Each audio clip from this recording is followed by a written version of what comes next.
नमस्कार, मी हमीद बागवान. बहुजन क्रांती न्यूज मध्ये आपले सर्वांचे स्वागत. तर चला पाहूया आजच्या ताज्या घडामोडी. नमस्कार, मी राजा माने, विधान परिषदेचे सदस्य आणि भारतीय जनता पक्षाचे नेते श्रीकांत भारतीय यांनी आज विधान परिषदेत पत्रकारांच्या प्रश्नांवर आवाज उठवला.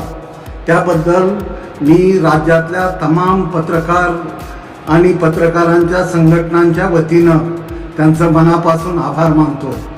डिजिटल मीडिया संपादक पत्रकार संघटनेचा संस्थापक अध्यक्ष या नात्यानं मी श्रीकांतजींचं मनापासून आभार मानतो. त्याशिवाय त्यांनी उठवलेल्या आवाजाला प्रतिसाद देणाऱ्या मंत्री आशिषभाई शेलार आणि विधान परिषदेच्या उपसभापती नीलमताई गोरे यांचं देखील मनापासून आभार मानतो. हे आभार मानत असताना मागील काही अधिवेशनांमध्ये पत्रकारांच्या प्रश्नांवर आवाज उठवला गेला, परंतु आवाज उठवल्यानंतर आश्वासनं दिली गेली, पण कृती मात्र झाली नाही. हे कटू सत्य आहे.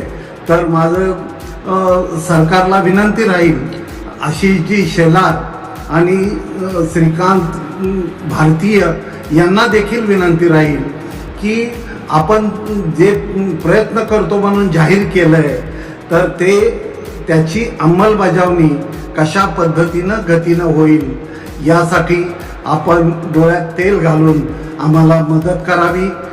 सगळ्यात महत्त्वाचं डिजिटल पत्रकार आणि डिजिटल पत्रकार नक्की कुणाला म्हणायचं याची व्याख्या देखील शासन दरबारी ठरली पाहिजे.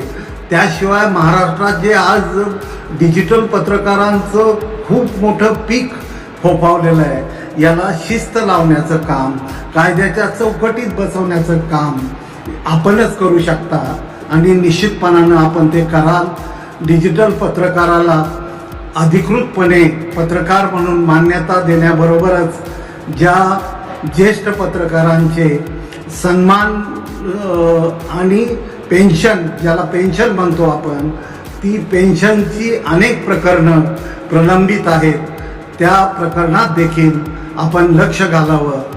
राज्याचे मुख्यमंत्री देवेंद्र फडणवीस, उपमुख्यमंत्री एकनाथ शिंदे आणि उपमुख्यमंत्री सुनेत्राताई पवार यांनी देखील पत्रकारांच्या प्रश्नात लक्ष घालावं. मला आवर्जून उल्लेख करावासा वाटतो उच्च व तंत्र शिक्षण मंत्री चंद्रकांतदादा पाटील यांनी पत्रकारांच्या प्रश्नासंदर्भात पाठपुरावा केलेला आहेच, शिवाय पत्रकारांच्या मुलामुलींसाठी प्रतिबिंब प्रतिष्ठान हे स्थापन करायला त्यांनी आम्हाला प्रेरणा दिली. त्याला त्यांनी पूर्ण पाठबळ दिलं आणि राज्यातल्या पत्रकारांच्या मुलामुलींच्या करिअरसाठी अगदी खारीचा वाटा उचलण्याचं काम राज्यात हे प्रतिबिंब प्रतिष्ठान करत आहे. तर सरकारला नव्यानं परत एकदा विनंती, मी श्रीकांत भारतीय यांना विनंती करतो, श्रीकांतजी आपण मनावर घ्या आणि आमचा प्रश्न मार्गी लावा.